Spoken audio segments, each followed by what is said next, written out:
Good evening बच्चों। आज जो है क्लास 6 का जो है साइंस है, जिज्ञासा है और चैप्टर 3 है उचित आहार और स्वास्थ्य शरीर मैंने स्वस्थ शरीर का आधार। तो यह ये स्मरणीय तत्व, क्योंकि साइंस है इसलिए स्मरणीय तत्व पढ़ना जरूरी है, क्योंकि मुख्य रूप से कुछ बातें ऐसे होते हैं, इसलिए स्मरणीय तत्व एकदम महत्वपूर्ण है और इसे पढ़ना जरूरी। क्योंकि स्वास्थ्य शरीर का अगर सही से भोजन नहीं मिले तो क्या वह स्वस्थ रह सकता है? तरह तरह के बीमारियों को वह ग्रसित होता है। इसलिए खान पान शरीर को लिए एकदम महत्वपूर्ण है। जैसा तुम खाना खाएगा वैसा ही तुम्हारा शरीर विकास करेगा। ठीक है, चलो देखते हैं इसका स्मरणीय तत्व क्या है। ध्यान से सुनो। संपूर्ण भारत में लोग विविध प्रकार के आहार लेते हैं, जिसमें विभिन्न खाद्य घटक आवश्यक तथा किसी भी क्षेत्र में जाने वाली खाद्य फसलों में खेती तथा विभिन्न प्रकार के आहार की उपलब्धता, स्वास्थ्य, प्राथमिकता, संस्कृति और परंपरा आदि के अनुसार खान पान की आदतें विभिन्न हो सकती है। समय के साथ पाक पत्ती परिवर्तन होती है तथा खाना पकाने के पारंपरिक और आधुनिक तरीकों भी बहुत अंतर हो जाते हैं। हमारे आहार हमारे ऊर्जा प्रदान करता है तथा हमारे हमारे शरीर की वृद्धि तथा यानी विकास के सहायक है। यह हमें स्वस्थ रहने में मदद करता है और तथा यानी रोगों से बचाता है।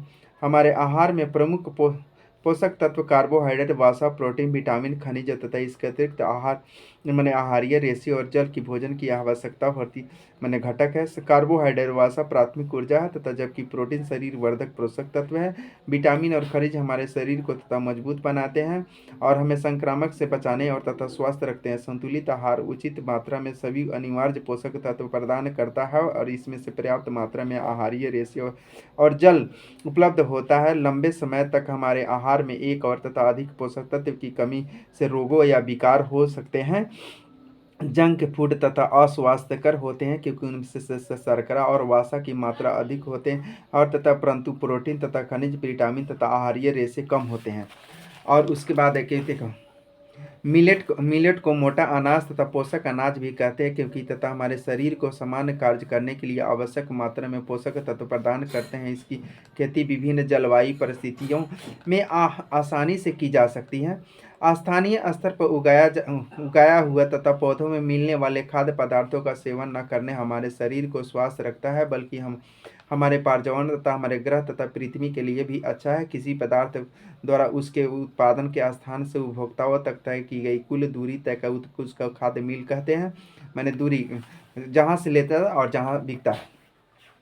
हमें कभी भी भोजन बर्बाद नहीं करना चाहिए तथा हमें भोजन उतना ही लेना चाहिए जितना हम खा सके। यानी भोजन बहुत महत्वपूर्ण है, क्योंकि कितने ही मान लीजिए कितने तरीके से किसान मेहनत कर खेतों से उगाते हैं। चलो देखते हैं कुछ, आइए कुछ समझिए स्मरणीय तत्व के बाद कुछ प्रश्न उत्तर। पेज नंबर जो किताब में जिज्ञासा किताब में 55 और 56 पर दिया हुआ है। चलो देखते हैं। फर्स्ट प्रश्न, निम्नलिखित में से असंगत को चुने, कारण बताए। कुछ जैसे असंगत इसमें क्या है? ज्वार है, बजरा है, रागी है, चना है, राजमा है, मूंग है, सोयाबीन है, चावल है।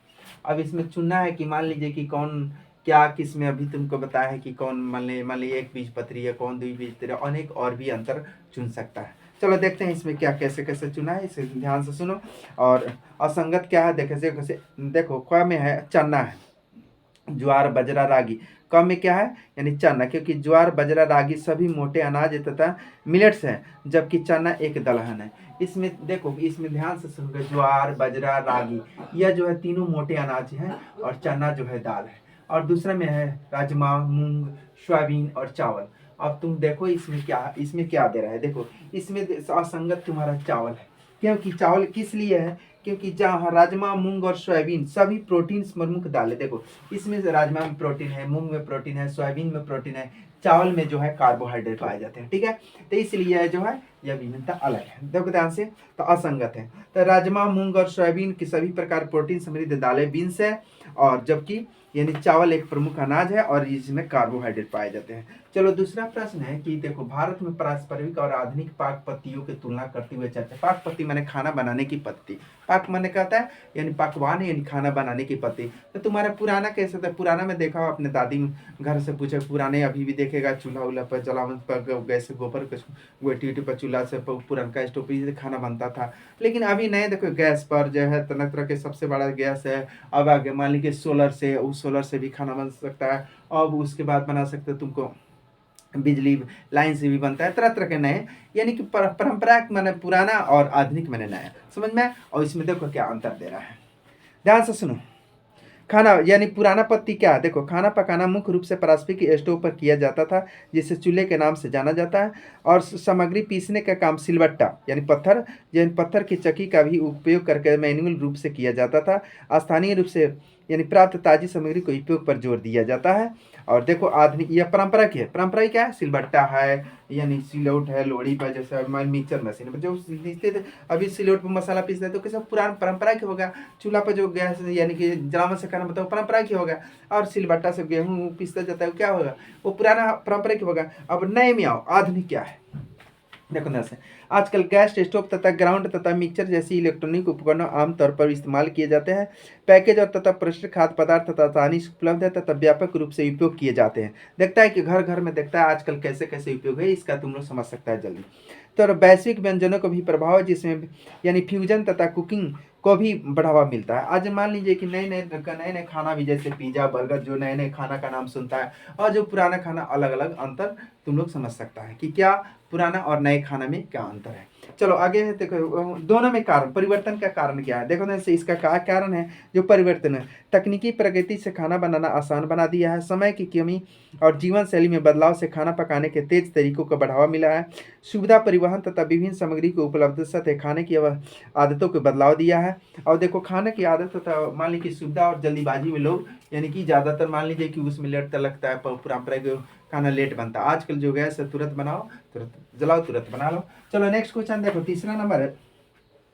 देखो ध्यान से कि शिक्षक का कहना है कि अच्छा आहार औषधि के रूप में कार्य कर सकता है। रवि इस कथन को लेकर उत्सुक है और तथा अपने शिक्षक से कुछ प्रश्न पूछना चाहते हैं। कम से कम ऐसे 2 प्रश्न सूचीबद्ध करें कि जो वह पूछ सकता है, और 2 ही क्या, और भी अलग अलग प्रश्न पूछ सकता है। और तरह से तुम लोग प्रश्न के तरह तरह से प्रश्न पूछ सकता है। मैंने अभी एक फूल के बारे में अभी भी तुमको पिछले कुछ क्वेश्चन बताए हैं, उसके बारे में और भी तरह तरह से क्वेश्चन पूछ। देखो इसमें क्या क्या पूछ रहा है, देखो ध्यान से। रवि द्वारा शिक्षक को पूछे जाने वाले समय, अच्छा आहार कौन कौन से रोगों से बचा सकता है?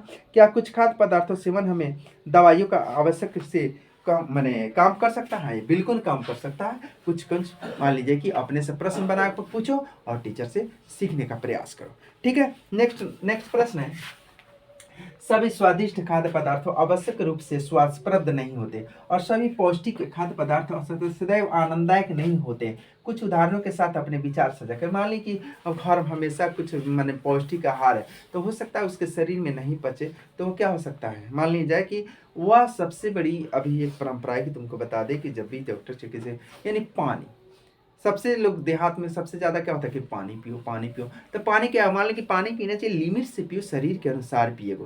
शरीर के अनुसार नहीं पिएगा तो बीमारी पकड़े। इससे शरीर के अनुसार तुम्हारा शरीर कितना सेट करता है उतना ही पियो। ठीक है, चलो देखते हैं इसमें क्या दे रहा है, ध्यान से सुनो।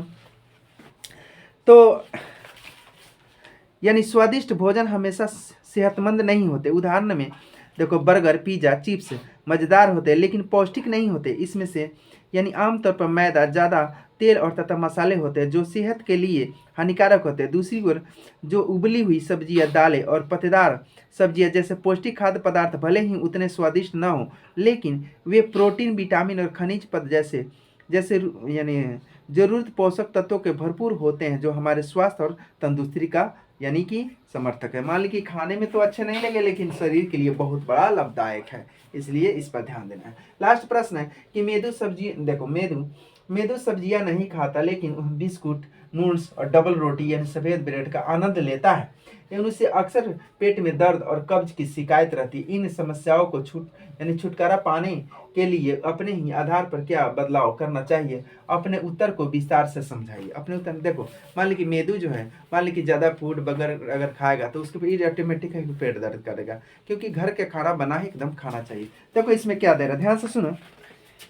तो मेदू को बिस्कुट, नूडल्स और सफ़ेद ब्रेड की जगह अधिक फाइबर युक्त खाद्य पदार्थ जैसे यानी साबुत अनाज, मूंग, फल और सब्जियां का सेवन करना चाहिए, जिससे उसकी पेट की समस्या और जैसे कब्ज और पेट दर्द में सुधार